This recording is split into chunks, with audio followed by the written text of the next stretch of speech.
The Carl Nelson Show.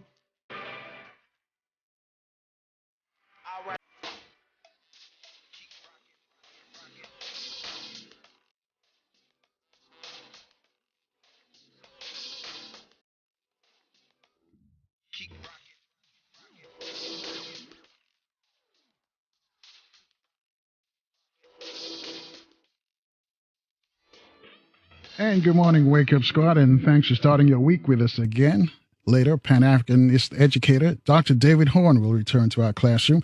Now, Dr. Horn, a critical thinking expert, will discuss the black vote in the midterm elections, Trump's attempted comeback, the changes in Congress, and more. But before we hear from Dr. Horn, Dr. Gervalis Edwards from Black Doctors Matter will be here to discuss the plight of the black physicians and also the lack of black students going to med school. But to get us started, Baltimore activist Haki Shakur Ammi will preview the Artisan Conference. Brother Haki, Hotep, welcome back to the program. Greetings, Hotep, Brother Carl. It's good to hear you. It's good to be on a early Monday morning, cold in the Baltimore DMV area, but I'm on fire, ready to go. Good to hear you. All right. And thanks for reaching out to us while you were in the motherland, Brother Haki. Because I know how it is trying to get phones now, and things have improved quite a bit. But it came across real clear, so I got to tell you that. Oh, beautiful, beautiful. Thank you. And certainly people are like, you calling into the United States. I'm like, look, I got to get knowledge where I can. And Carl Nelson is Carl Nelson shows the international beacon of knowledge and wisdom for my organizing efforts. And so, definitely, we tie it into the whole Pan-African community on your show. So, definitely have to keep it going. And thank you for that, because we do have quite a few folks who listen to us on the continent, in Europe, in South America, Central America, in the Caribbean as well. Beautiful. And many of them just listen. We got so many listeners, especially in Nigeria, and they don't communicate as much as the ones in Ghana and South Africa, because they always send emails. But when you look at the calling list, you see most of them are listening are in Nigeria. So it's interesting. So shout out to my Nigerian brothers out there. But anyway, let's get started here, Brother Haki, because you were just in where, Kenya or Tanzania? No, Kenya this time. And Kenya this time. Yes, sir. Yes, sir. Of course, we've been doing some things in the Tanzania, and I'm the board president for the Teaching Artists Institute. And so, yes, we were in Nairobi, Kenya this time for the Artisan Conference. That's a combination of art and citizen. And we're working with, it was founded based upon the principles of, art and culture is the foundation for communities in Africa. Many individuals, regardless of their other educational and business or entrepreneurial directions, they are, engaged in art and culture. So we leverage that background and experience and tell them, yes, continue to do your art. That's the foundation for, our culture. But, understanding the need to create self-sustainable living and community development is key for all that you do. So we were in Nairobi, and then, we went on to Nandi County and Kenya as well. All right. Give us some history of the Artisan Conference that's taking place. Yes. So principally, the Artisan, the founder was Sister Kim Poole. She's been on here a few times, but I came on board probably about 3-4 years ago, as well as some other board members. It's always about our collectivity.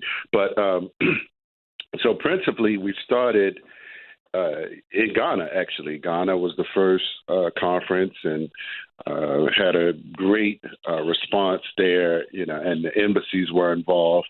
And then we moved to the Gambia with the conference. So that was very, fulfilling. And then it went to Uganda, interestingly. So, lots of strong connections in Uganda. And so I came on board for Tanzania, although I was aware, of the conferences.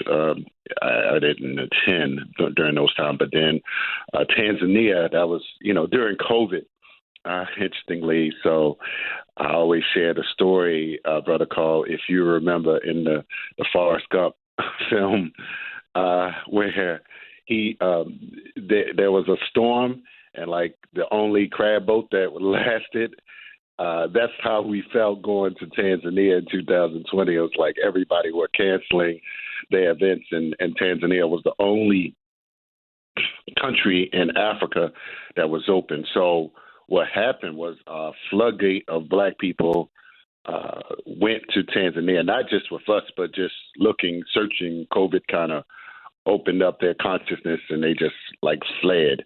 So there's a lot of black people in Tanzania now, coincidentally. And so then we went to South Africa, and then here in Kenya. So I'll just open and say those things. Let me ask you this, because I remember when you were about to take your first trip to Africa, and I told you, once you go to Africa, there's a magnet, there's a pull. You're going to have to go back again and again and again. Tell the listening audience who haven't made that pilgrimage home what it's like. Right. Well, definitely. And Brother Carl, and I've been around, many of the cultural elders and teachers in our community. I was definitely tight with Ashwa Kwesi, and of course, Brada is right here, and Renoko. Anytime he would come to the DMV or even in DC, I would, take myself there to see him, and of course, being in the conscious community, you get these different experiences from many different perspectives in terms of Africa, and so I wasn't, I always think strategic. I mean, of course, this is, being in America, we are very close-minded about things.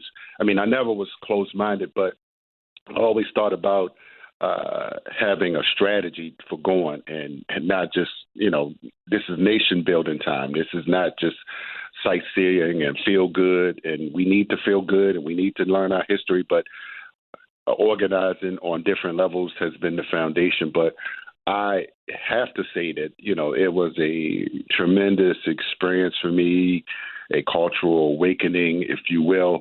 There's nothing like, and I may say, although I say that I didn't go before, there was nothing like putting your feet on the ground, like you said, Carl, and, just seeing the sights and, listening to people tell stories and interacting with individuals. It opens up your mind on so many different levels. I mean, and even me being as conscious and as Black and as African as I wanted to be, reading all of the books under the sun, there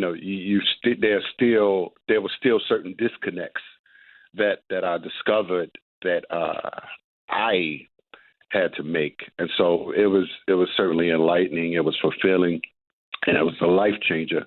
And I just say that everyone, definitely we need to go once, in our lifetime to experience the soil, the air of Africa. I concur. 8 after the top of the hour. Let's go back to the conference, though. Why Kenya this year? Oh, beautiful. Yeah. So interesting, Brother Carl. We had 2 locations, and we're going to follow up with those. One was Zimbabwe, where we were invited this year as well. And earlier this year, I had the opportunity to go to Ethiopia, and that was and you have Dr. Horn coming in a little bit later, so I'm sure you could, say that. But we had both the options and opportunities to go to both either Ethiopia or Zimbabwe. But the current president, Dr. William Ruto, he came to the United States, but he was the vice president then, and coincidentally, I went to, there was a conference, another Dr. K, who's in the Baltimore area. She on another radio show station, but she is a professor at Loyola, and I believe he was here for another conference in the D.C. area. But they got him on campus, and I was there. I actually covered him in the National Black Unity newspaper. I covered his story. Just sharing, I got the opportunity to ask him a question, but hearing him speak, that really gave me some insights in terms of what the whole East African region, because that's what I inquired about. I asked about the whole East African region in terms of development. And so, what his answer was, I mean, he just kind of laid it out in terms of Kenya being the foundation for the whole East African region. And I was like, well, you know what? That's been on my mind. I mean, looking back, us looking back over the past few years, there was a spurt, if you will, with a spike, shall I say, with people going to Kenya based upon their, hearing about President Obama's upbringing. So a lot of black people, black Americans, if you will, attended or visited Kenya. So I just hearing him speak his story, because he was a chicken farmer, and hearing him, he refers to himself as a hustler, and he wants to teach, entrepreneurship. So I just thought, this is a strategic opportunity for black people who we need to make, trips. We need to be investors. We need to learn and cultivate these business relationships on the continent. So it was just a strategic comment to change our initiatives and build with the momentum, because actually Kim was there probably 2 months ago when the Supreme Court in Kenya, they had some discussions about the elections, but he was approved as the president of Kenya, and so Kim was on the ground during that time, and so we just was like, yeah, let's do this. That's interesting to know. 11 after the top of the hour with the much-traveled Haki Ammi. Haki, just back from Kenya. We're talking about the conference that's going to take place, the Artisan Conference. And I got to ask you about the entire region, though, East African region. Your thoughts on that? Because you've visited so many of the different African states in that part of the continent. Yes. I'm sorry, say that again, Carl?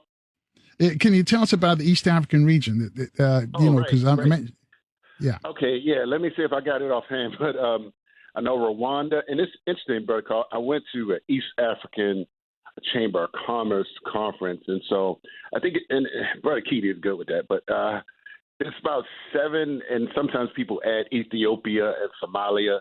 In that it's like called an East African Confederation or something, but it's Rwanda, of course, and I think the Democratic Republic of Congo, Tanzania, Kenya, Uganda. That's 5, and I said Somalia. So there may be a few others.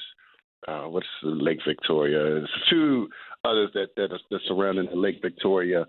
I'm not looking at a map right now, but those are a few of the countries in that area, and of course Kenya. So, but some people add Ethiopia and Somalia. I'll just mention those as well. But I'll get back with that. But if people look it up, East African region, it's about 7 countries that they consider, and sometimes they add Zimbabwe as well. So, but yeah, so it was. And this was interesting because Kenya, it appears, and I'm not sure if there are more languages, but in Tanzania, Swahili is the core language. So, but English is spoken in Kenya, and so you have as well the other dialects. They do speak Swahili, but many speak their local languages. So I'm walking around with my Swahili dictionary, thinking I'm going, and people telling me I need a Nandi dictionary now. I'm like, okay, well, let me get the Swahili down first to get around. Yeah, well, let me ask you, you mentioned Tanzania, of course, is where this Swahili is the official language, but what are the other differences between Kenya and Tanzania? Well, that's a good question. Like I said, I think the languages, and I'm not sure in terms of, population. I haven't looked it up, but both of them are pretty populous. I think it's somewhere around 50 million people in both. I know Tanzania is about that much. I can't recall which one is bigger, but Tanzania seems to, have what seems more, I'm not going to say more attractions, of course, because I only been to Kenya and, looked at different things. But, for instance, many people outside, they both share, for instance, the Maasai. Many people know of the Maasai tribe. They still wear the traditional, it's called a shuka, if I'm not mistaken, a shuka, Chuka, I believe. So they share in the Maasai, but, Tanzania still has the Kilimanjaro and the Serengeti. So most people think about when they think about different migration of animals, for instance, they think about the Serengeti because that's what we grew up seeing. I know that's what I saw and heard about. But let me interrupt you and ask you this though, because you're right. We grew up hearing about these things, and you actually see them. Was it what you expected, having the knowledge that you hear from the States, where people told you about different portions of Africa, and then you actually go? Were you surprised or were you disappointed? No, actually, I was. I just, I was very objective, just in terms of just taking everything in. Our experiences, I mean, since we're not touristy, if you will, Carl. We have people on the ground, relationships with individuals, and so. And I tell you what, hold that thought right there, Brother Haki, because we're going to take our first look at the traffic and weather in our different cities. Yeah, because it's interesting to know what people hear about Africa when they go. I want to get your thoughts. If you were pleasantly surprised, or you were surprised, or you were disappointed. Let's give us your thoughts, and I'll let you think about that. We'll take this short break at 16 after the top of the hour with Brother Haki. We'll be back in 4 minutes right here on 1010 WOLB in Baltimore. In the DMV, we're on FM 95.9 and AM 1450. WOL, where information is power. And good morning again, family. 22 minutes after the top of the hour. Our guest is Brother Haki. He's an activist out of Baltimore. We've heard him on here many times before, and he's been traveling to Africa. And the question I put to Brother Haki before the break was he excited? Was he disappointed? Or was it when he on his trips to Africa? Was it what he thought it would be? So, Brother Haki, I'm going to let you respond with your experiences. Certainly, and thank you. And let me just add, Carl, that the other countries were Burundi and South Sudan. That's included in that East African, so it's like 7 of them. But so I mean, I was very excited about the opportunity. I mean, we weren't going in just blind or disconnected from the population. We partnered in Tanzania with 3 different universities with our on the ground partners for what's called our Summer Learning Institute, and that's the initial interaction that we actually had and initial reason for going. And so while partnering with them, we created what's called, one of the things that we did was an art tank competition, which was really like, letting them express their talents. And, we financed them for like a year time and coached some of the leaders. So we went in with, true educational considerations and concerns, but also for Black students here to travel and spend time and get college credits as well. So we partnered as well with universities here as well. So that's some of the initial things that we had going on. So it was just a real, not just sightseeing experience for this is real nation building, educational work, cultural exchange work. And it's 24 after the top there. You went to Kenya. You went to see where Barack Obama was from. Well, how was that? His parents, his ancestral village. So thank you. And there are a lot of different sub counties and things that are in Kenya, but so principally President Obama's peoples are from Kisumu, the county of Kisumu, and it's actually on the lake in like Lake Victoria. I mean, that's like close, but it's like the 3rd largest city. And I mean, I didn't personally want to, go and see President Obama's. I think his sister is still there and around. I think that, just kind of pulling up on people.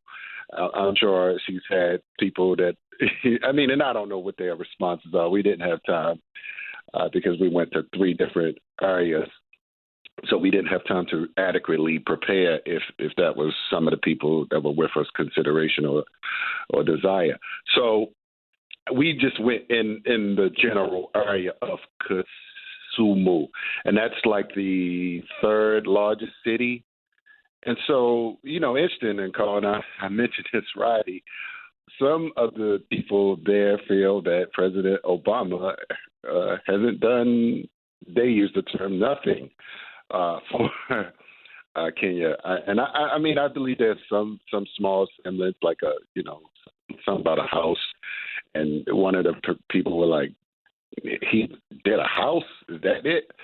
So, I mean, but overwhelmingly, I assume for people that's not like connected, they still have a joyous response to Black people coming to America and even inquiring about President Obama. So I generally try to keep them optimistic and, just refocus the mission, because I don't want to get into what President Obama is doing for Kenyans. And, we got Black people here calling and say, what is President Obama done for Black people, right?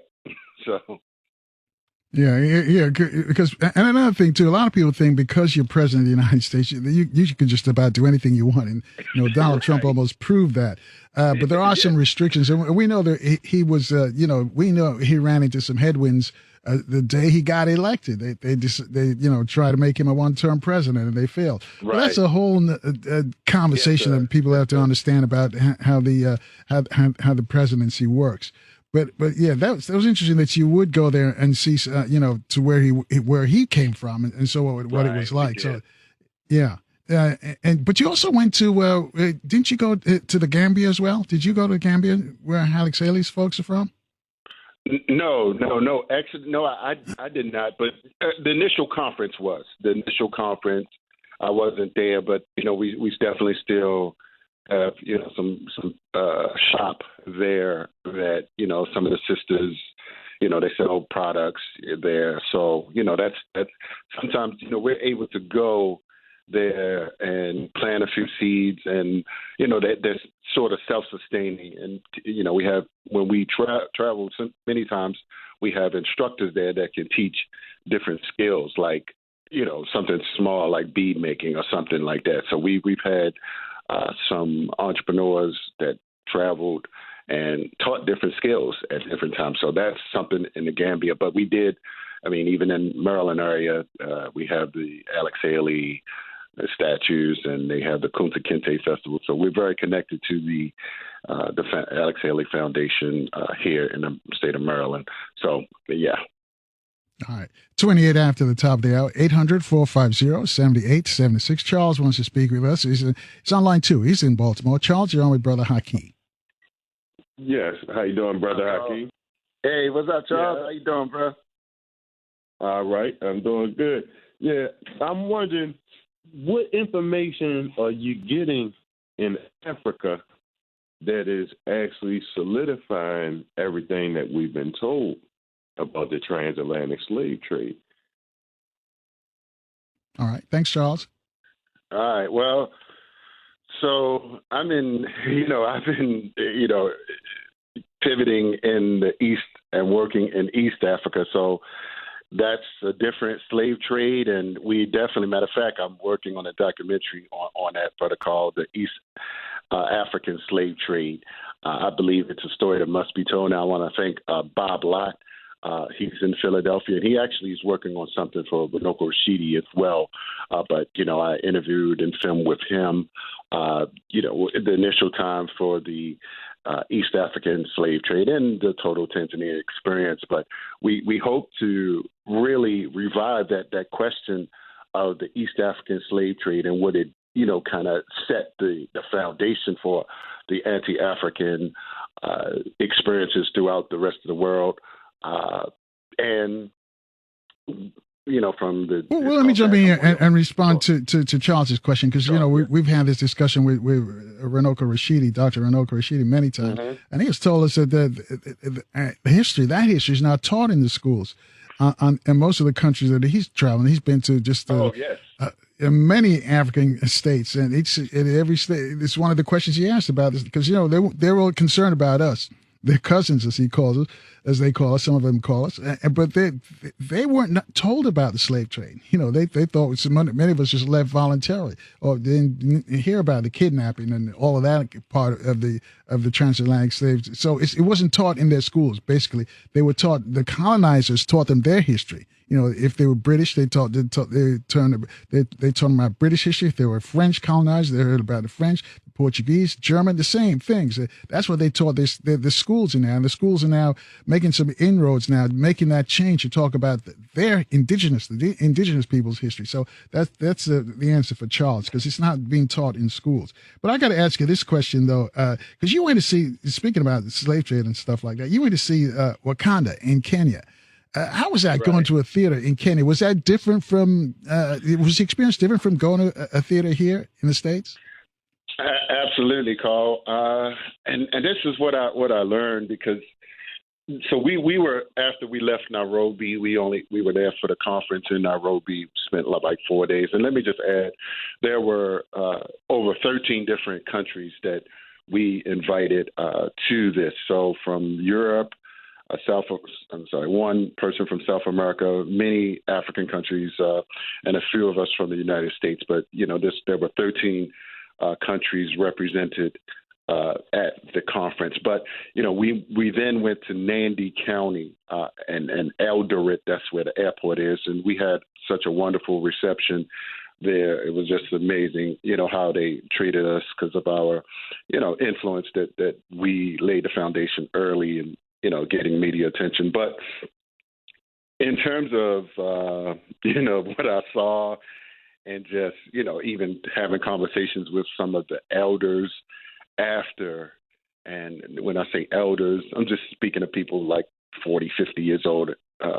And they were like, "Y'all, you all went to a movie?" Like they didn't get that, how connected many of us were, even theoretically, to committed to going to see Wakanda in Kenya. So, but what I discovered, Carl, is that most of the people there were young people, and many of the people, because Nandi County is not like in the urban communities. It's more rural, if you will, but they didn't even know about it. But the young people were there; they were enthusiastic. But they didn't wear like African clothes like how we dressed up here to go and see Wakanda. And I mean, obviously, many of them, are commercially, connected to New York and France and all that other stuff, wearing their fashions. So that's kind of what I saw. But let me ask you this, though, because you go to some theaters in our communities, and our folks are watching the movie, and they like to talk back to the movie, almost into the movie, and applaud it. It's a movie, but they like they're talking to the characters. Did you see that when you were in the theater in Kenya? Were they talking out loud? No, they were like very quiet. I mean, they laughing at appropriate times. They were. It's different. They were very quiet, during the film. And let me just say, and perhaps what I'm seeing is that, and I saw this at, some of the experiences at our conference. The young people were so attentive. I mean, they were listening. I could hear a pin drop when, for instance, our adult keynote speaker was speaking. Like, these are young, 7, 6. Right. I hold that thought right there, Brother Haki, because we're going to take our first look at the news, traffic, and weather in our different cities. It's 26 minutes away from the top of the hour. Brother Haki, as you know, just back from Africa, from Kenya this time, is with us. What are your thoughts? You got a question for him? Reach out to us at 800-450-7876. Your call's in 4 minutes right here on 1010 WOLB in Baltimore. In the DMV, we're on FM 95.9 and AM 1450. WOL, where information is power. And good morning once again, family. Thanks for rolling with us this morning. 21 minutes away from the top of the hour. That's where we are. And I guess his brother Haki Shakur Ammi. Some of you have heard him many times calling in, and he always travels to Africa. And we're getting some perspective of his thoughts on what it's like in the motherland. Before we go back to him, let me just remind you, coming up at the top of the hour, Black Doctors Matters. Dr. Valis Edwards is going to be here. We're going to talk about the plight or some of the problems that our black physicians are running into. And later this morning, Dr. David Horn will be here. He's a Pan-Africanist. He's an educator. He's also a critical thinking expert. We're going to talk about some of the changes in Congress. He's Trump's plan for a re-election and some more stuff. We're going to talk about the black vote as well and the Georgia Senate race and all that kind of stuff we're going to talk about with Dr. David Horn. And later this week, you're going to hear from clinical psychologist Dr. Jerome E. Fox, Addicted to White, The Oppressed in League with the Oppressor, A Shame-Based Alliance. That's his best-selling book. It's a workbook. Also, D.C.-based activist Sinclair Skinner will be with us. And Dr. Leonard Jeffries, Dr. J, is going to join us as well. So if you're in Baltimore, keep your radio locked right here where it is on 1010 WOLB. If you're in the DMV, we're on FM 95.9 and AM 1450 WOL. So, Brother Haki, you were telling us about the young people. And one of the things I noticed you mentioned that while going to the movie that you guys are dressed up in your African attire, the Africans are mostly wearing European stuff, because I found that too to be the sort of everything that's European, not European or Western, if you will. It seems to be more appreciated than their own attire. Can you speak to that? Well, I think it's kind of convenient, and we don't control our own garment making, et cetera, on a mass scale. And so it's like people wear what they can afford, and what is mass produced and shipped in, et cetera, et cetera. And so I think that of course they have many wear African attire many times at different places, but it's like for us, Wakanda is like a dress-up thing and go with your best African gear on. So I don't think that they got the memo on that about what we do in the United States like that. But but I do recognize that they do pay attention to Black culture here in the United States substantially. They have the vernacular down pack, so they're listening to the rappers mostly. That's what I found, in the singers. So that's what I discovered for real. Right, and that's the African American culture that's just exported all across the world, and everybody tries to emulate it. Everyone wants to be like us, or they don't want to be us. That's not just Africa, but here the people here as well. That's a reality. 18 away from the top there, but the next trips you get to East Africa, and the next Artisan conference, where's it going to be?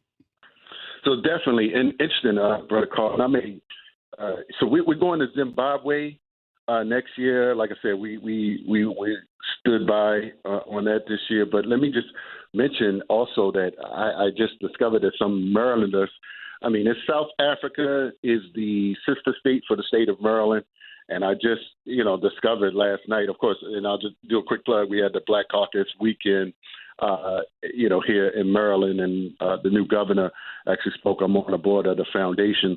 And so some state officials went to South Africa, as well as Prince George's County executive went to South Africa, and she took a delegation. So it's really, interesting, that, I'm not the only one on some levels, but this is the first time that the Prince George's County delegation went there.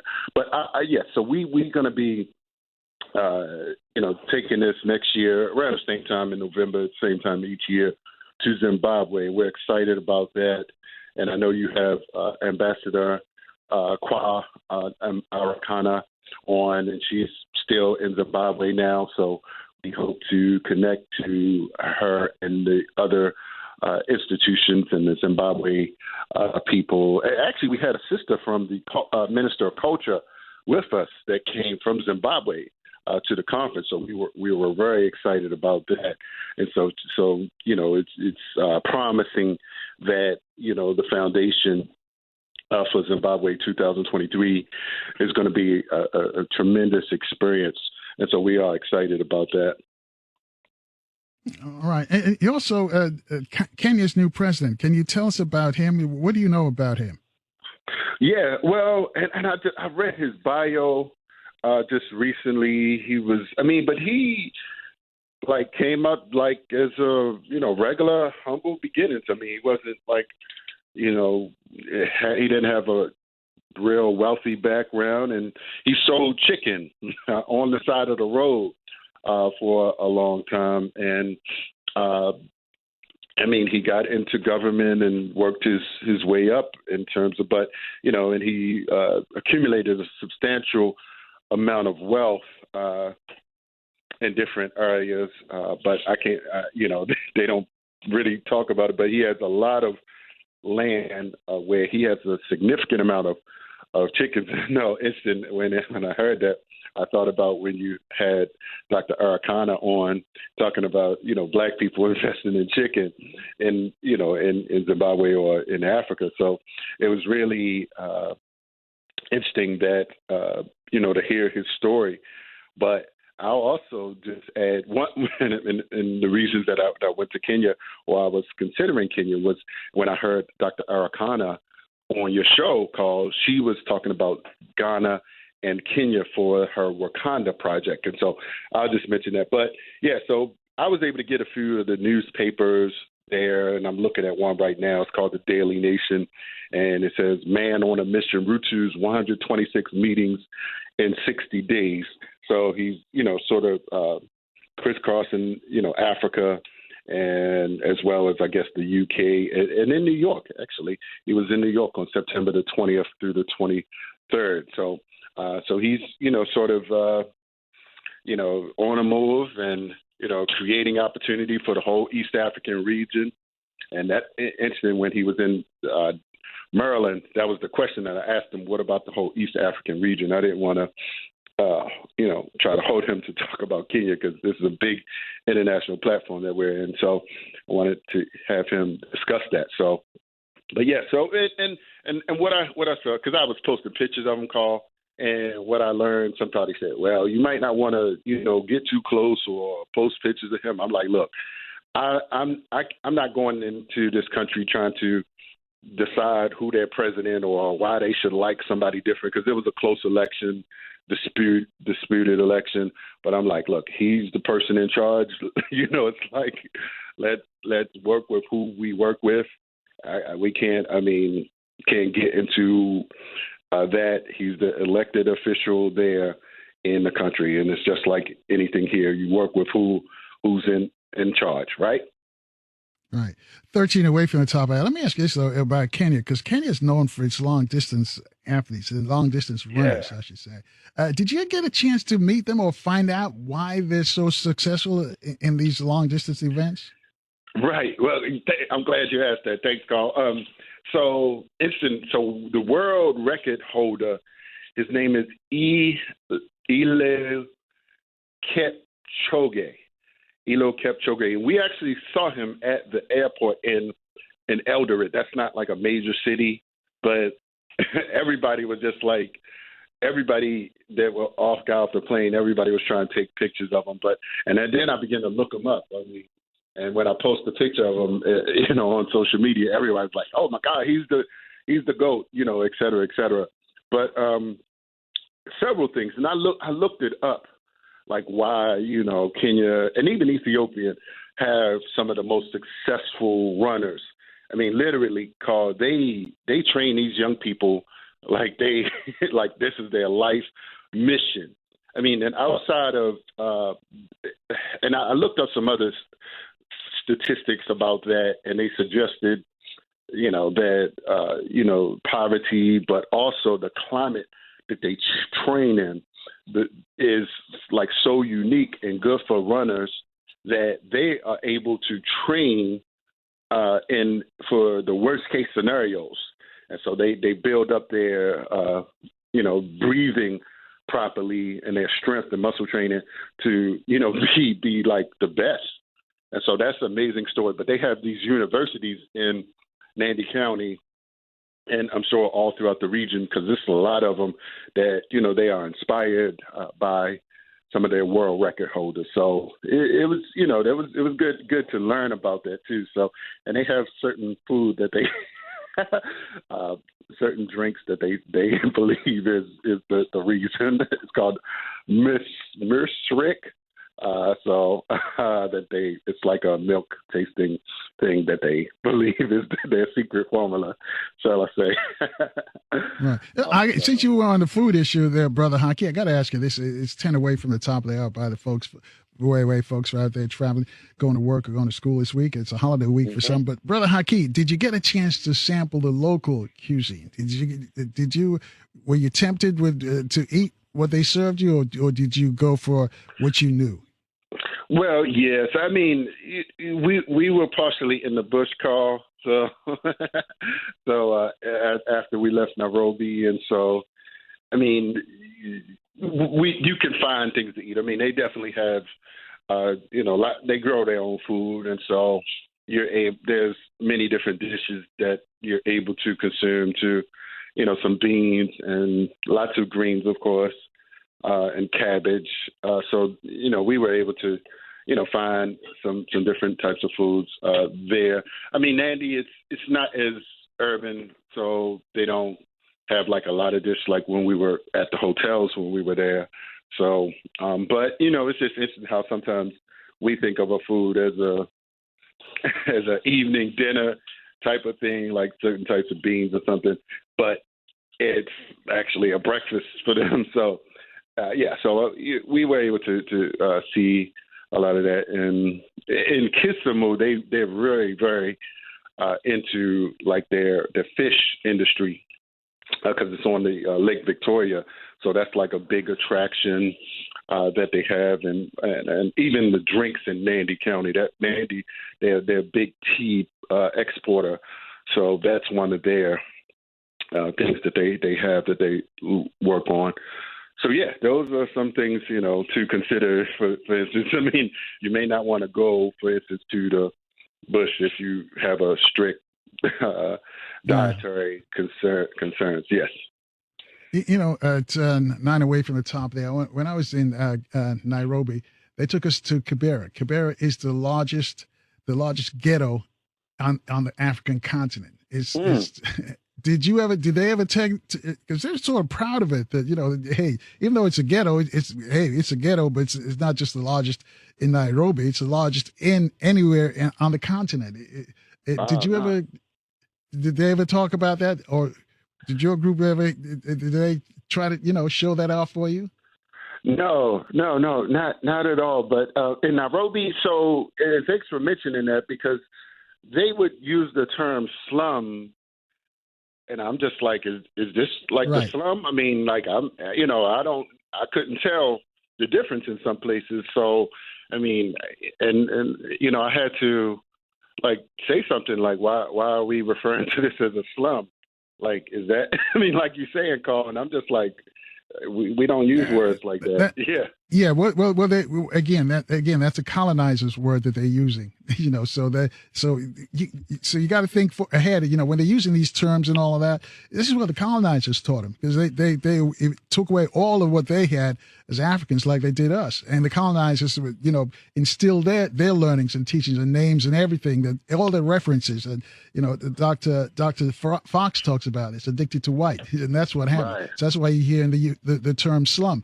But when you go back to Nairobi, ask him about Kibera. Okay, yes. Okay, will do. And, Carl, and, one thing I try to do is tie things all together. And I think about W.E.B. Du Bois, and, that someone posted something about him, and I said, well, eventually he transitioned in Ghana, and black people in America are at a crossroads, if you will. And we have to keep, our ideas open. And if we are studying, for instance, the work of Dr. Du Bois, and, we're calling him the greatest, or not necessarily the greatest, but one of the fathers of Pan-Africanism, if you will. And many look up to him regardless of their educational levels, but the greatest intellectual, if you will, as some would say. I'm able to glean from his death and his life that we must move in a direction of making these connections to Africa. So I say, although, for instance, in the state of Maryland, and I'm on the board of the Maryland Legislative Black Caucus Foundation. Right. Hold that thought right there, Brother Haki. I'll let you finish. Tell us about what's going on in the state of Maryland, also with what's going on the African continent. We got to take a short break so our community can get caught up on the traffic and weather as they make their way this morning. 6 minutes away from the top of the hour, folks. We're back in 4 minutes with Brother Haki right here on 1010 WOLB in Baltimore. If you're in the DMV, we're on FM 95.9 and AM 1450 WOL, where information is power. And good morning again, family. 2 minutes after the top of the hour, Brother Haki. Momentarily, we'll be speaking with Dr. Edwards, Dr. Jarrell Edwards from Black Doctors Matter. We're talking about the plight of our black physicians. You know, a lot of people think just because they're doctors, they don't have issues that they're going through. But if you understand how the system of racism, white supremacy works, as Neely Fuller's been teaching us and Dr. Wilson taught us, it affects all of us. Anyway, Brother Haki, I'm going to let you finish your thought.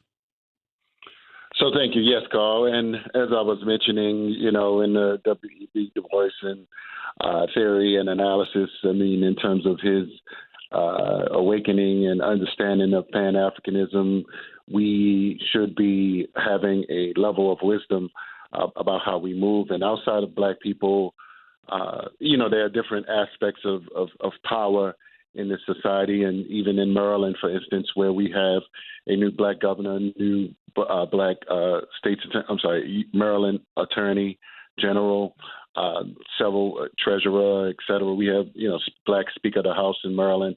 Maryland, on some levels, is the new Wakanda, if you will. But ultimately, we have to think about the bigger and broader picture. Of course, many black people feel that we should be migrating back to the down south, but also that idea of, you know, connecting to Africa. And so we look forward with the Teaching Arts Institute of staying connected.